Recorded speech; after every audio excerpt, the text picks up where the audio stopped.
Hello guys, അപ്പോൾ ഇന്ന് നമുക്ക് ബ്രെഡ് വെച്ചിട്ടൊരു റൊട്ടി ഉണ്ടാക്കിയാലോ. അതിനായിട്ട് ഞാൻ ബ്രൗൺ ബ്രെഡാണ് എടുത്തിട്ടുള്ളത്. വൈറ്റ് ബ്രെഡാണെങ്കിലും അതും യൂസ് ചെയ്യാം.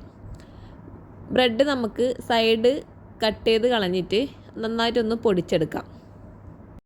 ഇനി നമുക്ക് ഒരു 1/4 കപ്പ് ഇളം ചൂടുവെള്ളവും കുറച്ച് ഈസ്റ്റും കുറച്ച് പഞ്ചസാര ഇട്ടിട്ട് നന്നായിട്ടൊന്ന് മിക്സ് ചെയ്തിട്ട് മാറ്റി വെക്കാം. നന്നായിട്ടൊന്ന് ഇത് ഫെർമെൻറ്റ് ചെയ്യണം. പൊടിച്ച് വെച്ച ബ്രെഡിൻ്റെ പൊടിയില്ലേ, അതിലേക്ക് ഒരു 1/4 കപ്പ് മൈദപ്പൊടിയും കുറച്ച് ഉപ്പും കുറച്ച് സൺഫ്ലവർ ഓയിലും ഒഴിച്ചിട്ട് നന്നായിട്ടൊന്ന് മിക്സ് ചെയ്തെടുക്കാം.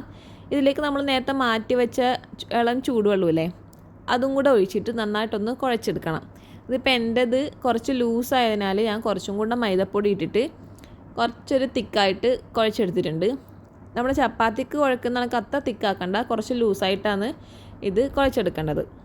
കുഴച്ചെടുത്തതിന് ശേഷം കുറച്ച് വെളിച്ചെണ്ണ അതിൻ്റെ മുകളിൽ ആക്കിയിട്ട് നമുക്ക് ഒരു നനഞ്ഞ തുണി വെച്ചിട്ട് ഇത് കവർ ചെയ്ത് വെക്കാം.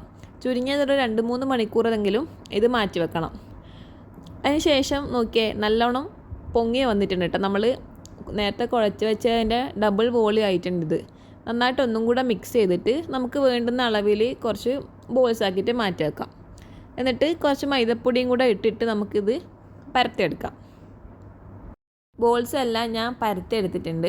ഇനി നമുക്കിത് ചുട്ടെടുക്കാം. നോർമലി നമ്മൾ ചപ്പാത്തിയൊക്കെ ആക്കുന്ന രീതിക്ക് തന്നെയാണ് ഇതും ആക്കുന്നത്. കുറച്ച് നൈസ് ആയതുകൊണ്ട് തന്നെ നന്നായിട്ട് ഇത് പൊങ്ങി വരും കേട്ടോ. നല്ല ബോൾ കണക്ക് ഇത് പൊങ്ങി വരും. ഇതിൻ്റെ കൂടെ ഞാൻ സൈഡ് ഡിഷായിട്ട് പോർക്കിൻ്റെ മിക്സാണ് ആക്കിയിട്ടുണ്ടായത്. രണ്ടും കൂടെ നല്ല കോമ്പിനേഷനായിരുന്നു. അപ്പോൾ എല്ലാവരും ഉണ്ടാക്കി നോക്കുമല്ലോ നമ്മുടെ വെറൈറ്റി ആയിട്ടുള്ള റൊട്ടി.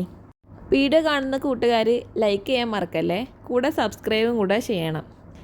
അപ്പോൾ ഇന്നത്തെ വീഡിയോ ഇത്രയേ ഉള്ളൂ. Okay, by.